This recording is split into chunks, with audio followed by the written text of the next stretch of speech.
Welcome to the Instant Classic Wrestling Podcast, the only podcast that is always an instant classic. And you're And we want to punch Jim Cornette in the face repeatedly until he bleeds because he's stupid.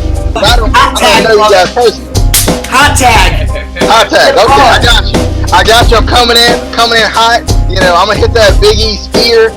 We'll see you on the flippity dippity. Oh yeah.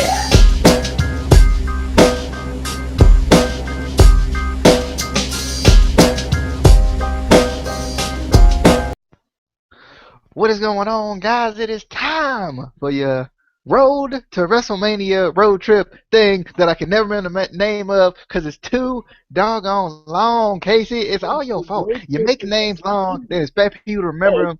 And No, it's a WrestleMania road trip. That's what it is. It's the WrestleMania road trip.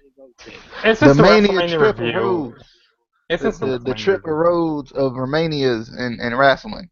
All right, I got it. But anyway, It's just a this WrestleMania review. No, it's not. it's a WrestleMania review. It's a WrestleMania road trip. We on a road trip. Okay. We on a road trip. We on the Instant Classic Wrestling Podcast. Is WrestleMania road trip to WrestleMania 32, and we're stopping right here at WrestleMania 21. I think I got it now. Halfway. I stumbled through it a little bit, but I think I got at least half of it. So let's jump right into WrestleMania 21. Woo! Let's do it. There was this.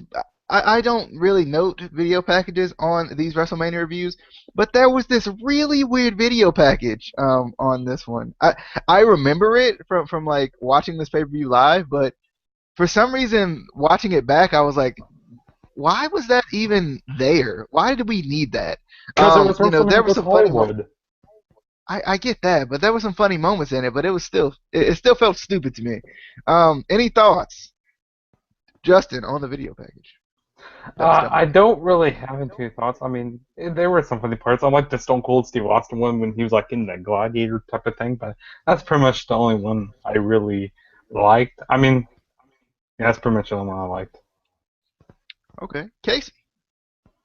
I remember more so the before I rewatching this, I remembered the like advertisements for WrestleMania coming up that they had. Like they had the movie related ones that were kind of memorable, but obviously really stupid and gimmicky. But it was fun. It made the show a little bit more unique, I guess. Alrighty, so next we got Eddie Guerrero versus Rey Mysterio, and I know, Casey really liked this match, so I'm gonna give it to Casey. I really enjoyed it too.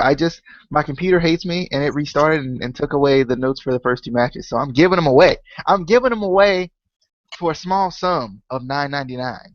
Casey, thoughts on this match? I'm not paying $9.99 for that. What the hell? Anyway, I mean, if there was like a full on, why did you do that? Why? But anyway, this is a really good opening match. As I said in the No Way Out review and in many previous, what are you doing? He's adjusting his camera. Let's let him do it. Let's go. Keep talking about the match. Like, don't let that stuff. Oh, and it's confusing. Anyway. As I said in many of our past, You hide yourself. Hold up. Let me cut this promo on you, Casey. You hide yourself in the broadcast so you can adjust things you need to adjust, and you over there hating. Quit hating and say you do. Talk about the doggone match. Darn it. There you go. Kind of like this feud. It was not as personal as that. It wasn't even as personal as what I just said. I got him. Kill him. somebody's angry. Talk about the match. Damn, you need to calm down. Anyway, as I said in many of our past reviews, any match with Eddie, Ray, or I guess Chavo too is an awesome match. No. All right, any match with Eddie and Ray is an awesome match. Chavo just fucked everything up. But yeah, this was a really good opening match. But Why do I hear myself? I hear myself now. There's like an echo. Is there an echo now? Yeah, it's from DJ. It's not. It's from yourself. Got it. Can we Justin, talk you don't about? get thoughts on this match. You don't get thoughts on this match. No, no, go ahead. I thought this match was a really good way to kick off the show. This like the high flying from both these guys. And Rey Mysterio, he was up and comer at this point, and that's good. They gave him a win. And I during like the whole year, like from WrestleMania like to December, they had a rivalry and it was really good. I really enjoyed it. And later on down the year, Eddie Guerrero he would do a heel turn, and I just a lot of the 2005, they had a lot of long-term rivalries, like with Edge, with Taker and Orton, and with, you had a lot of big, like a long-term feuds, and this was one of them right here, which this was a very good match, and the crowd really didn't care who won this match. I think they were behind both guys, but like I said, very fun match here. And I kind of wish they gave this match a little bit more time because there was another match that kind of sucked on the show that I didn't really need to think be on here. And there was a lot of segments on this show, a lot, because there was only 8 matches on this show. So yeah, but this was good. I just hate. I just have to point this out. I hate when people referred to Rey Mysterio as an up and comer or a rookie back. I mean, yes, for WWE he was new at this point, but he had been wrestling since he was like 15 years old. Like, oh, that annoys me. And then of course, a year later, he would become, world champion in honor of Eddie Guerrero. So that was good, but yeah. And they gave him a pretty crappy run for Eddie Guerrero. It was the run wasn't that great. But anyway, I definitely. I didn't say it was great, but I was just saying. I was just elaborating on your point. But I felt like this match was really good. I think I've noticed a theme, especially with these later manias, are kind of in the middle area of the manias. It seemed like they always give you an exciting match to start out the show. I was kind of bummed we weren't going to get a tag team title match though on this show. That kind of bummed me out a little bit. But overall, I thought this match was a really good match and a really good way to start the show. So next we got the Money in the Bank match. Was this the first one? yeah, it was. It was? Okay. Justin, thoughts on the Money in the Bank? So yeah, this was the first ever Money in the Bank live match. Because pretty much Chris Jericho pretty much created this match. The participants we had in here was Edge versus Chris Jericho versus Shelton Benjamin versus. Sorry, I don't know why I coughed there, but Chris Benoit. Who is that guy? Chris Who Benoit. was that guy you said just now? Christian and Kane. They had a lot of great talent in this match. You had some good up-and-coming stars in this match. You had some former world champions in this match. I mean, this was very good. I mean, I liked the spot when Shelton Benjamin did the clothesline off the ladder, when he ran up the ladder and then he clotheslined Jericho off the ladder. That was good. I like the stuff that Benoit did in this match. This was really fun seeing him in this match. I watched this match last June, because I have the Money in the Bank anthology, trying to sell DVDs again, but you know how that's all edited and stuff, and they didn't say much about Chris Benoit, but on this, they actually had some stuff, saying his name and stuff, but that's all was good. But this was very fun, and of course the winner of the match was Edge, and I just really enjoyed this match, and Kane did some pretty good stuff here. Like I can actually watch Kane matches back in the day, and he was in a lot of Money in the Bank Live matches, because yeah, he was in a lot. But this was a fun show, and Christian did good stuff here. And I don't really know why they didn't do much with Shelton Benjamin, because he's a very great talent. But I mean, yes, his mic skills weren't the best, but he should have been at least a world champion. Yeah, I mean, but he was this very. He had great charisma in the ring. He worked very good. He was also the gold standard. Yeah, he was also standard. the golden standard.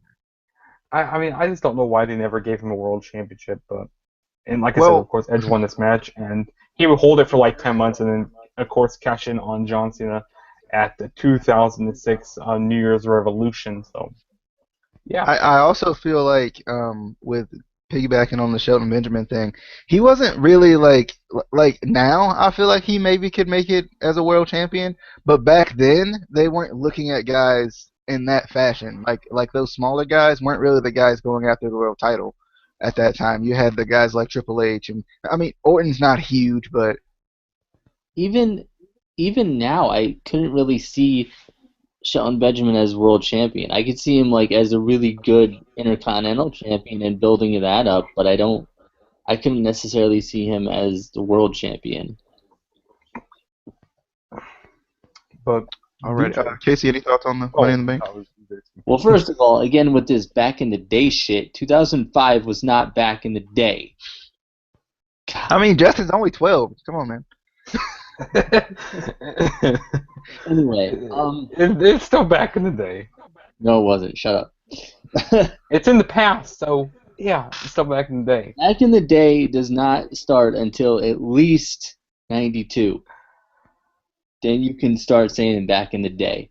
I don't know. It's just that's not my language. I loved in Kane's entrance all the ladders on fire. I thought that was a really good kind of touch for that. That was pretty cool. And I don't care what anyone says. After everything he did in this match, Chris Benoit should have won. He wrestled half the match with a broken freaking arm. I don't know if it was broken, but it was really injured and he could barely use it. But he did a lot of really good stuff in this match, and he was so close. And then Edge, I love you, but fuck you. No, but this was a really, really, I mean, even for Kane, this was a really good match. They kind of, over the years, Money in the Bank matches kind of got crappier, but this was definitely, a match you could watch over and over again and still get depressed that Chris Benoit didn't win when he freaking wrestled half the match with a broken freaking arm. I don't know if it was broken or what happened with it, but. Yeah, I agree with that. Chris Benoit did a lot of good things in this match. I try to take myself back to the situations.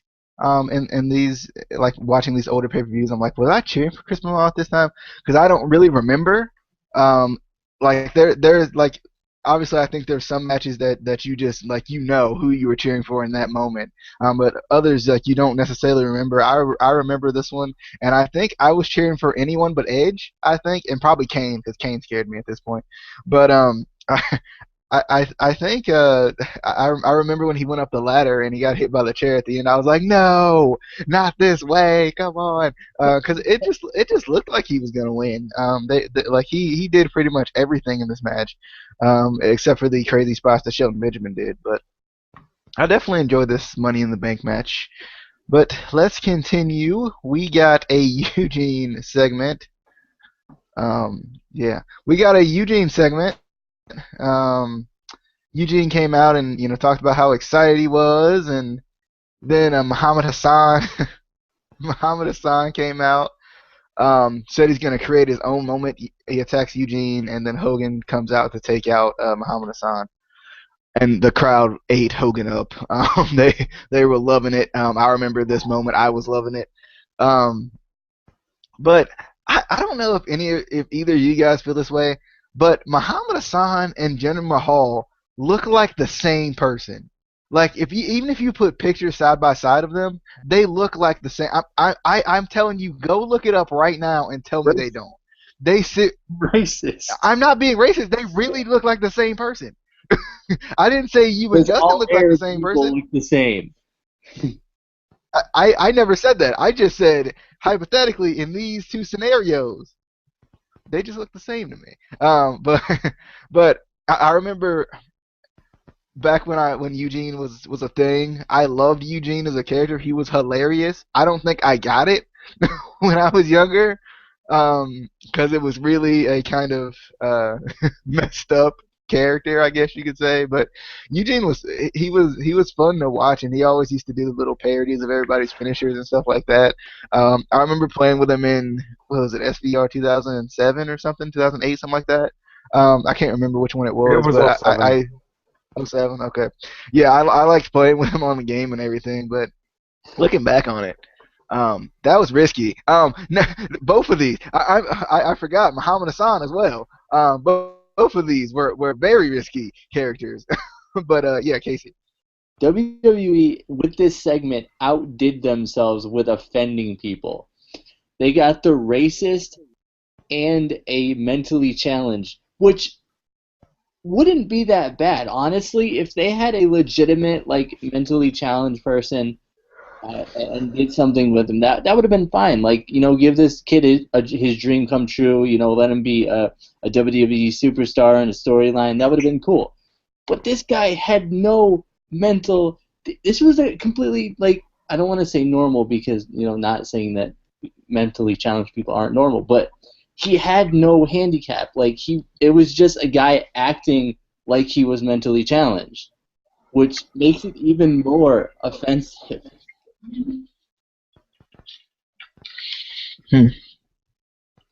All right, Justin, thoughts on this segment? Now, Muhammad Hassan, I never understood, like why he didn't have a match on this pay-per-view. Because, like, I know a few months earlier, I think they were like trying to give him like a push, and I'm surprised he wasn't on the match on this show. But I thought this segment was kind of stupid in my opinion. I didn't really enjoy it. But Hulk Hogan, man, when he came out there, man, the crowd just loved him in Los Angeles. And of course, he got inducted to the Hall of Fame later that night also, which that was good. And like I said, the crowd was they were just loving everything that Hulk Hogan was doing. And I mean, there's not really much else to say about this. And Eugene, I like seeing him, but Muhammad Hassan, I just don't know. And DJ, you're racist. You're racist. I'm not. I'm serious. Both of you, go Google it right now. You will see what I mean. I am not even like exaggerating this right now. I literally looked it up because I looked at Muhammad Hassan. I was like, he looks like. I was wondering if they were the actual same person, like the same person played different characters, because they came in different times. Look it up. Look it up right now before you judge me. Look it up. Do it. Do it. Do it. All right, let's go into the next match. We had The Undertaker versus Randy Orton. This was young legend killer Randy Orton. I love the video package that happened before this. This match was a good match. I think this was from what we've watched, kind of the beginning of the good streak matches for Undertaker from the ones we've actually watched in this road trip. The chokeslam reversal into the RKO, my goodness, I was like, I don't remember that one because this Mania was so long ago, but man, I was like, yeah, I was like, okay, I see you. And then the tombstone reversed into the tombstone of Randy and reversed to a tombstone of Undertaker. I loved it. This match was just really good. I think I'm surprised. This was a good time period for this match, just because Randy was known as the Legend Killer. He had taken out so many different people, so it kind of put it in the back of your mind that maybe he could actually, maybe he could actually defeat the streak, because this was kind of when the streak was getting kind of big, a little bit bigger, year after year. But Justin, any thoughts on Randy Orton? Yeah, I thought this was probably the best Undertaker match so far we watched. Like, this was very good. And back when I was watching this show live in 2005, like, I kind of thought that Orton, maybe had the chance of actually getting this. Like, say if the streak was still going today, that'd be a great person to have beat Undertaker, like, and maybe instead of Brock Lesnar, have Randy Orton beat him. Because, Randy Orton, he just came off being world champion, which, it wasn't the best world champion reign, Like, so that would have, if they would have had him beat The Undertaker, this would have boosted Randy Orton to the moon. Like, that would have made him a huge star at that time. But, this was a very good match. I really enjoyed it. I liked the chokeslam reverse into the RKO. That was pretty good, like DJ said.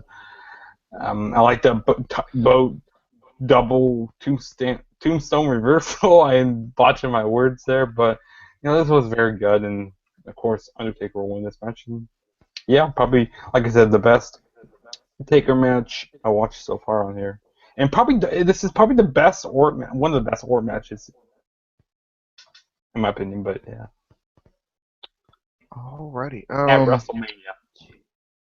Casey's gonna disagree as hard as he can. Watching this match back, I couldn't help but think, except for Justin because he just, proved against my point. I couldn't help but think, did anyone actually think Randy Orton could win? Yes, now if they did this, I could see him beating Taker. Now he's established so much that he's the Viper. He's Randy Orton and everything. We know he could at this point beat Taker if it came down to it. If the streak was still intact, he could beat Taker. He was way too young in this match to make it really believable that he could beat Taker. I mean, yeah, he was a legend killer, but I mean, he had to have his dad help him in this feud. Like, when you have to have your dad help you, that's like having your dad come help you with a bully. Come on now. But that's what heels do. But he wasn't even a good heel at this point. He wasn't. He was. I know. He was a terrific heel. He was the young, good-looking stallion, that did the weird pose that I do when I get up in the morning. No. But anyway, I just feel like if he did win at this point, it would have killed Taker. It would have made Taker look so weak. But this was a really good match. I mean, it doesn't take anything away from the match. To me, there was no way Randy Orton was gonna beat Taker. I have to add one more point. Okay. I'll get to my argument in a minute about this, Casey. It's not over. This ain't over. But their whole rivalry, and this rivalry lasted a long time during the whole year also, because I think it ended at Armageddon in a Hell in a Cell match. So, they had like great matches throughout the year. Like I said, a lot of these matches like in 2005 lasted a long time, like long-term rivalries. Like I said, but you get to your argument now, DJ. You shut him down. Yeah. Back to Casey. Back to Casey. The only reason you think Randy Orton wasn't ready is because you were a big Triple H fan at this point, and you were trying to justify him breaking away from Evolution. He broke away from Evolution to be greater. I actually hated Evolution. I despised Evolution. But you like Triple H, so technically... No, that was one point when I didn't like Triple H. Shame. I hated Evolution. Hated him. But what I did like about Evolution was that theme song. Anyway, next we got Christy Hemme versus Trish Stratus for the Women's Championship. God. It was nice to see Christy Hemme back, but could we have any other match in this situation? I just didn't like it. I thought Christy Hemme was booked really oddly, really like dumb. I feel like it just seemed like she was really dumb to me. I mean, this match was okay, but my only note here is Trish wins because duh. I mean, I don't think anyone came into this match thinking, who's gonna win this match? Christy Hemme. But Casey, thoughts on this match? Well, first, I was confused because there was a kick to the ding-ding, but no ding-ding. I was like, what do you consider that? Is that a kick to the vag? What? But anyway, I love Christy Hemme and Trish. Don't get me wrong, but why was this a WrestleMania match? Why? Christy did not look good at all in ring. Out of the ring, girl looked. Sorry. I mean, she's no Alexa Bliss, but she's up there. But just in ring, she looked horrible in this match. And it wasn't even like booked weak. It just looked like she did not know how to wrestle at all. Like, I would have put John Cena in this match over her.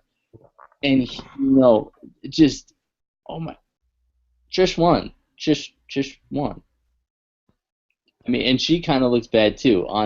Honestly, I feel like Christy looking bad made Trish look bad in a way too. It should have been Lita versus Trish, but I think Lita was injured at the time. Well, Lita was in the corner of Christy Hemme. Yeah, but I think she was actually hurt at this point, or something was going on with her. But it should have been her instead. Oh boy, this match. I did not like this match at all. I mean, there's a lot of botches. I mean, this was all right for Christy Hemme match. She's never been really great in the ring. I never really enjoyed her stuff that she did in TNA either. But of course, Trish Stratus won, and they should have they shouldn't even had this. I mean, yes, it's a way to get the women on the card, but they should maybe even had this. Gave a little more time to Rey Mysterio and Eddie Guerrero, or gave more time to Taker and Orton, which I don't understand why the Taker and Orton match was so early on the card in my opinion, because I think it should have been a little earlier, which is their match that I think should not have been on the card, which we'll get to that match later. But like I said, this match was all right for what it was. It was all right for a Christy Hemme match, but it got about 4 minutes. It was anything special. But Trish Stratus won, which I was fine with. Alrighty, so let's get to a match that does belong on this card. Let's go to Shawn Michaels versus Kurt Angle. This match was really good. It was nice to see. This is kind of because I am kind of young. This is kind of like when Michael returned was kind of that was kind of the times when I really got to watch him. Really got to really sit down and watch him, and I loved him. I loved the little things I don't even know what to call them. He used to wear to the ring. I was like, I want everything he's worn to the ring. I need it. I need it to wear around everywhere. I don't know why. I just really like the little. They're not even like vests or anything. Like they were kind of like cut off type stuff, and I just liked them back when I was younger. But I was kind of trying to figure out how did Michaels keep taking those bumps on his back after the injuries and all the injuries throughout his career. It's kind of amazing. I mean, and this wasn't even like his last match or anything. It was just kind of amazing to see him taking all the bumps that he has taken. But Angle with that freaking ankle lock, man. Like if you were cheering for Shawn Michaels, like you probably cried at least 3 times in this match watching Kurt Angle put on an ankle lock and keep it on for like ever. Um, because Angle, and he's always been like this, but Angle will get to a point where like there'll be one point where he'll let go of it, and then there's another point in the match where nothing, like you cannot, like there's no way to break it. Like you could cut his hands off and his arms will still be around him, still be around the ankle. It's fun to watch. I love watching Angle. Angle would miss the moonsault, and then he would end up locking in the ankle lock again to end up winning. In a very long, kind of drawn out ending, which was nice because made Shawn Michaels continue to look tough. But this was a good match. I definitely enjoyed it. Casey, thoughts on Shawn Michaels versus Kurt the Cyborg? I love it. I love it. I loved the storyline in this feud. Kurt and Shawn put on an amazing match. This is one match that I would love to see again. If it were to have a chance to happen, WWE. Kurt Angle, come on, give me one more Kurt Angle Shawn Michaels match. One more. I want. But yeah, this was probably one of the best matches on the card, and the one coming up is just, oh god, I'm dreading the next match. I really am. Alrighty, Justin. This was a very good match. Shawn Michaels, he's my favorite wrestler of all times. I just always love pretty much every Shawn Michaels match. This was another exception. This was a great match. This got about 30 minutes, which was really good. I was rooting for Shawn Michaels all the way in this match, and I was about to cry when he had that submission, the ankle locking for a very long time. I was like, no, come on, don't tap out, don't tap out. Like I remember me saying that. Not watch this live because this is one of my second manias I watched live. So yeah, but this was a very good match, and like DJ said, with the back bumps like that, Shawn Michaels was taking in this match was just crazy because he had his injuries back in the past. But but this was a very good match. I really enjoyed it, and this was back and forth. The in-ring work was great. I just really enjoyed it, and this is probably one of the best WrestleMania matches it could be of all time. It's one of the best. It's up there. But the next match, like Casey said, that's Samoan who? Alrighty. Oh, Before we get into that match, we have Piper's Pit, fellas. We can't skip it. We can't. I mean, Roddy Piper, Stone Cold, and Carlito. Well, Roddy Piper and Stone Cold in the same ring. You can't go wrong. But we had Piper's Pit, and Piper would call out Stone Cold, and then he would slap Stone Cold as kind of a welcoming gift, and obviously he would get one in return. They would kind of go back and forth a little bit. Carlito would come out. Oh man, I love Carlito. I don't know why. I in hindsight I hated the spitting gimmick. Like when I was in the moment, I hated the spitting gimmick, but now I love it. I spit in the I face just of think, people who don't want to be cool. yeah, I just thought I thought it was funny. I was watching it, and he would be like cutting a promo, and I would know exactly when he would say, "Now that's cool." Like I would know when he would say certain like words he would say within his promos. But this was just a funny promo. He would end up attacking Piper after Piper spit the apple in his face, and then Piper and Stone Cold would end up taking him out. Pretty much, Stone Cold would stomp a mud hole in him, and that would be the end of him.